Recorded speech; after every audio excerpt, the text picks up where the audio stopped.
नमस्कार। आप सभी का एक बार फिर से स्वागत है आपके अपने यूट्यूब चैनल फिजिकल एजुकेशन अड्डा पे। तो हरियाणा पीटी एग्ज़ाम की जो डेट है, हमें पता है कि 23 तारीख को एग्ज़ाम होना और वो बिल्कुल जस्ट हमारे नज़दीक है, बीच में एक दिन का गैप बचा है। तो अब हमारे लिए ज़रूरी क्या हो जाता है यहाँ पे कि क्या क्या हमें सावधानियां एग्ज़ाम के दौरान बरतनी है, क्या क्या चीज़ें एग्ज़ाम सेंटर में लेके जानी है। तो उसके रिगार्डिंग मैं आपको इन्फॉर्मेशन यहाँ पे प्रोवाइड करवा रहा हूँ, क्योंकि बहुत सारे जो ओवर एज हो चुके कैंडिडेट हैं, जो इस एज में 40+ जाके संघर्ष कर रहे हैं, उनका ये जानना ज़रूरी है कि आपको एग्ज़ाम के दौरान क्या क्या सावधानियाँ रखनी और जो OMR सीट है उसको किस प्रकार से फिलअप करना और वहाँ पे कहाँ हमें चूक नहीं करनी है। अगर हल्की सी भी चूक कर देना, पेपर ही रद्द हो जाएगा आपका।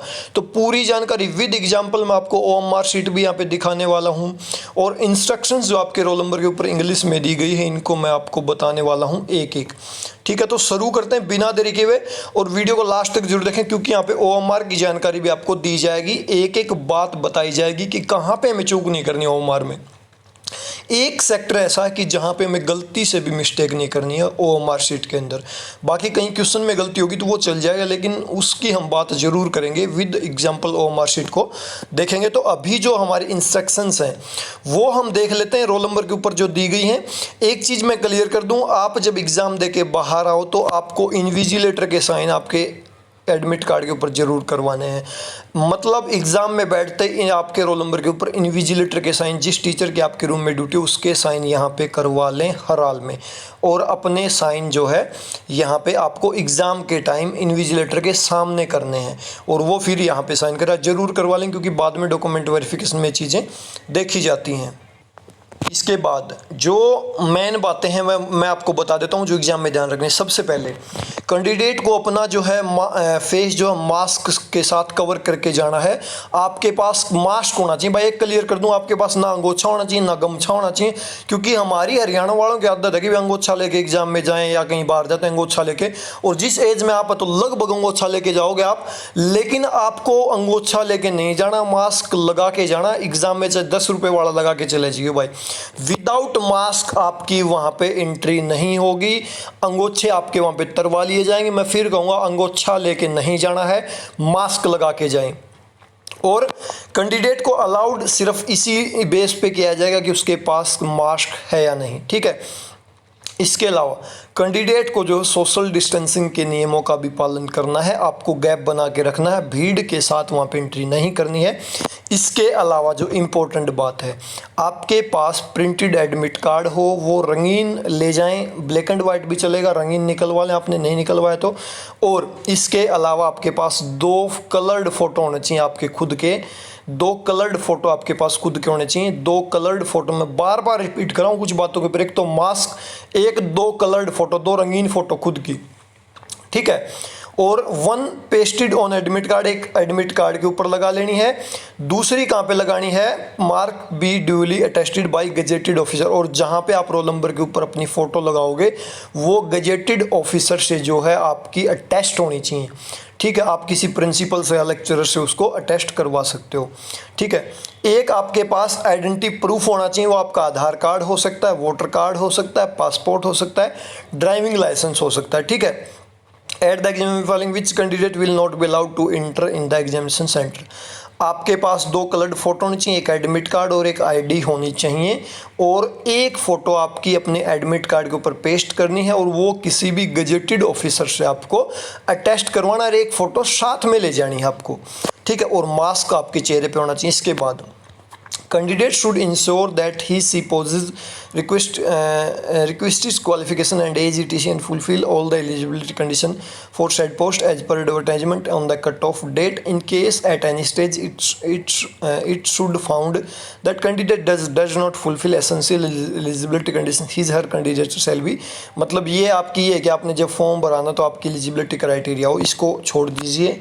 आप एलिजिबल थे तभी आपने फॉर्म फिलअप किया। इसके बाद candidate should enter at examination centre on dated 23/8/2020 at 11 AM to enable sanitisation, thermal screening, frisking by security staff, checking of admit card by invigilator, marking attendance in the attendance sheet and complete other formalities, no entry shall be allowed after 12:30 बजे। मतलब आपकी जो examination centre वहाँ पे 11 बजे entry शुरू होगी और आपके पास 1.5 घंटा होगा वहाँ पे एंट्री का। मैं आपको सलाह दूंगा आप 11 बजे वहाँ पहुँच जाएँ और सोशल डिस्टेंसिंग के नियमों का पालन करते हुए वहाँ पे एंट्री करें प्रॉपर। ये ना सोचे कि 11 से लेकर 12:30 तक टाइम है मैं तो आराम से जाऊँगा। देखो भाई कोरोना का दौर है, एंट्री 1 बाय 1 करवाई जाएगी एक एक कैंडिडेट की आराम से, ठीक है। एक सेंटर में ज़्यादा कैंडिडेट नहीं वैसे तो, फिर भी हमें समय पे जाना है पॉजिटिव होके, ठीक है।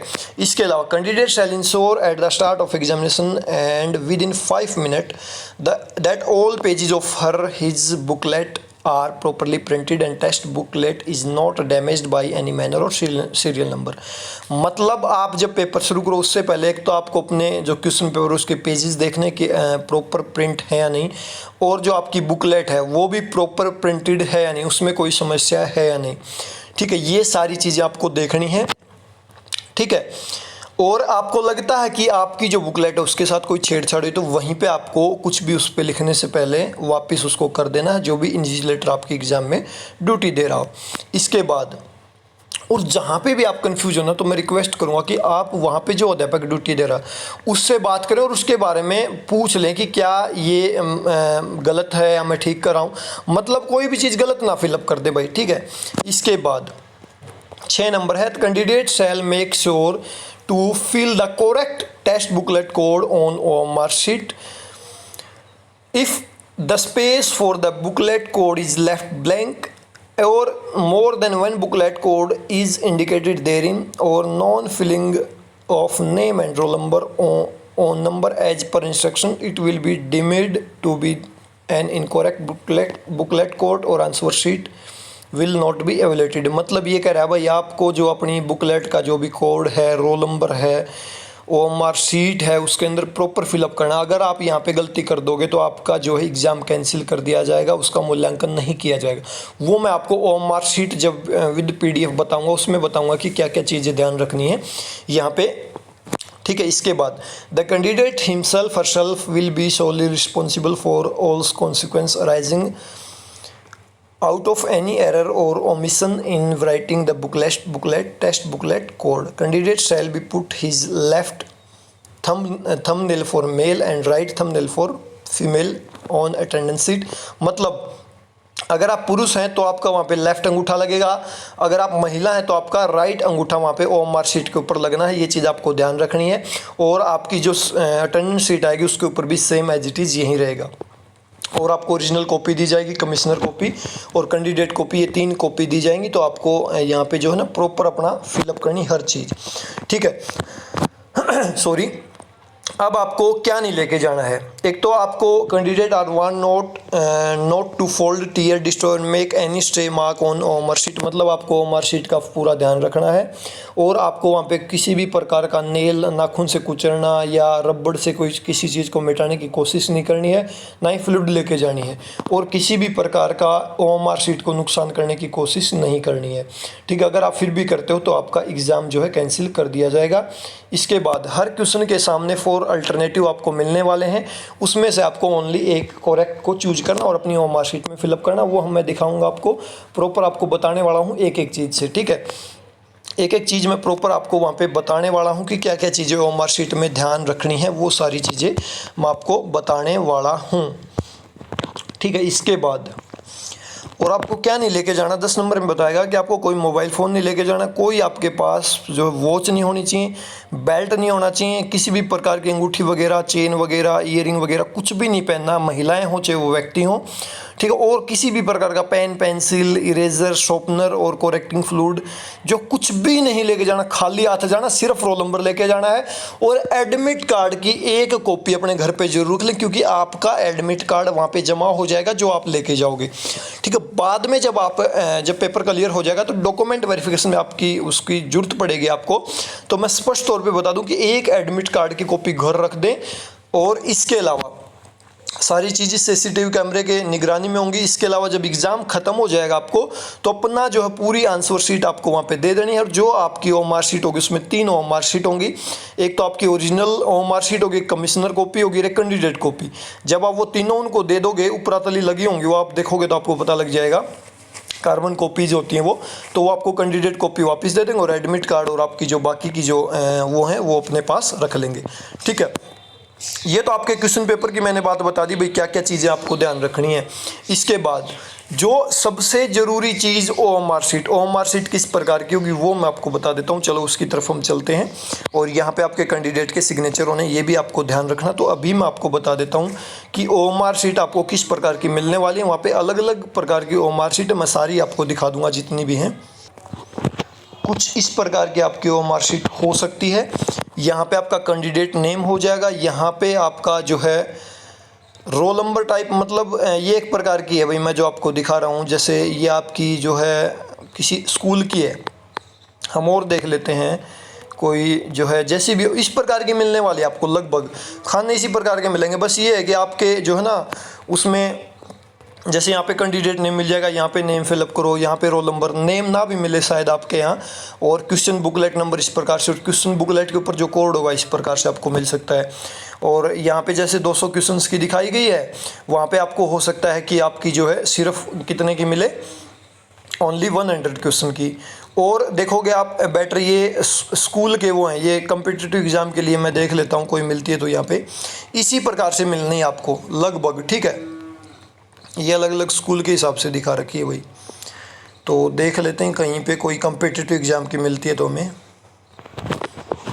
कुछ इसी का उदाहरण ले लेते हैं। देखो अगर आपका यहाँ पे कैंडिडेट नेम मिलेगा, इस चीज़ को छोड़ दीजिए, यहाँ पे कोई गलती कर दोगे तो इतनी कोई ख़ास बात नहीं है, लेकिन जो रोल नंबर फिलअप करोगे ना, मैं स्पष्ट तौर पे बता दूँ, आपका जो भी रोल नंबर है, ठीक है, एक खाने में सिर्फ एक अक्षर लिखना है, और जिस खाने में आप जो अक्षर लिखो वहाँ पे उसी को जो है ना उसी को जो है डार्क करना है। आपके पास जैसा भी आपको कमीशन पेन देगा, यहाँ पे आपने सिर्फ एक को डार्क करोगे यहाँ पे, और डार्क सिर्फ इतना करना है, जो ये सर्कल है ना सिर्फ इसके अंदर के भाग को बाहर मत निकालना, और हर एक जो आपका ये आयत बना हुआ है यहाँ पे एक खाने के अंदर एक रोल नंबर लिखना है।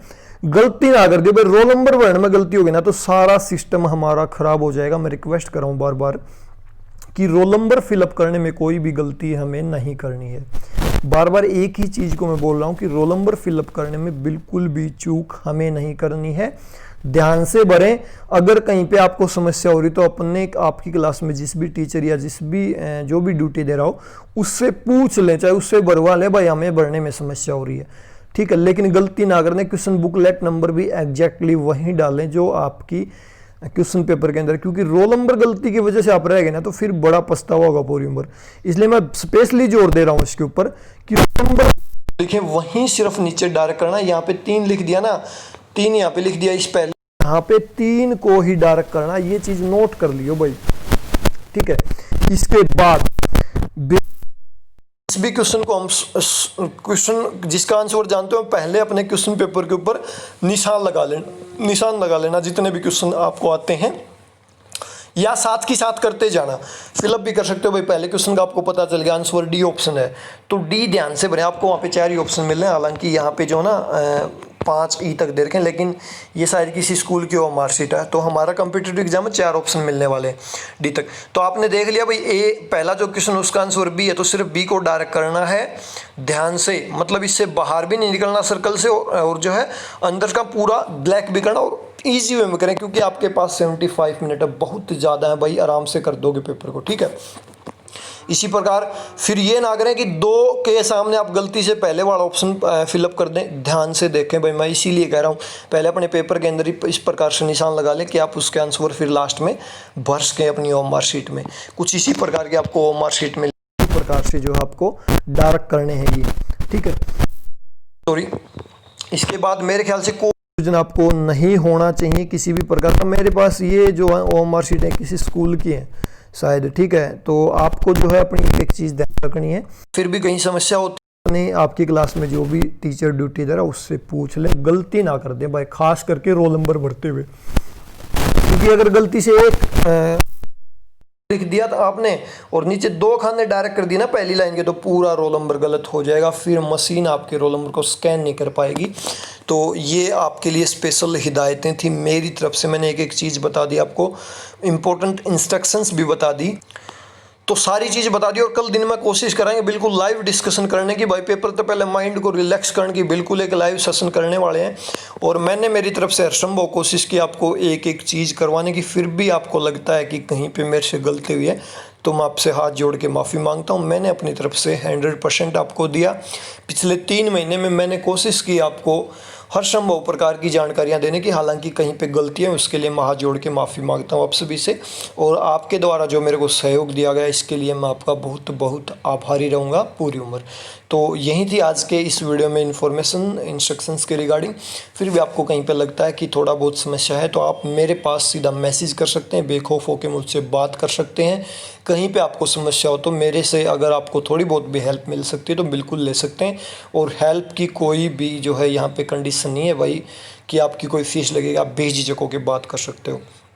तो ये थी भाई इंपॉर्टेंट जानकारी और पेपर को फ्री माइंड से करें। कल लाइव सेशन में हम बात करने वाले, बाकी सारी आपके जितने भी क्वेश्चंस होंगे कल के लाइव सेशन में कोशिश करेंगे दिन में 12 बजे लेने की।